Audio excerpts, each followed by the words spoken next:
আসসালামু আলাইকুম ভাইজান। ফুলতলির মানুষ আপনাকে কিছু বলতে চায়, বলুন। আমরা কুলতলি থানার অন্তর্গত জাহিবাবুকে আবেদন করছি যে আমরা শাহিদ মেহেদি ভাইয়ের কাছে যে আমাদের আপিল করছি, বা বিশেষ করে আপনার কাছে জাহিবাবুর কাছে আবেদন করছি, আপনি আপনার কদম ধরিটা এখানে রাখুন বা পরিদর্শন করে যান। হলে আমরা এলাকা বা আপনার দ্বারা সাহায্য বা সহযোগিতা পেলে মানুষ উপকৃত হবে, এটাই আমার আবেদন। মুরব্বীরা কিছু বলুন।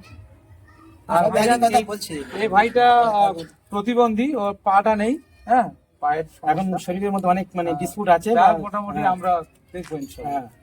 ঠিক আছে ভাইজান, এইভাবে আস্তে আস্তে সমস্ত ব্লকে আমরা ছড়িয়ে পড়ছি। কুলতলি ব্লকে কমিটিও দায়িত্ব নিয়েছেন, এই মসজিদের মাতোয়ালি মাতোয়ালি সাহেব আছেন, খুবই ভালো সৎ মানুষ, এবং এই ভাই সাহেবরা সব দায়িত্ব নিয়েছেন। হাজি সাহেবরা আছেন, মুফতি সাহেব ইনি আবার মৌদ্রাপুর, হাই সাহেব দুজন আছেন এখানে, তাই তো?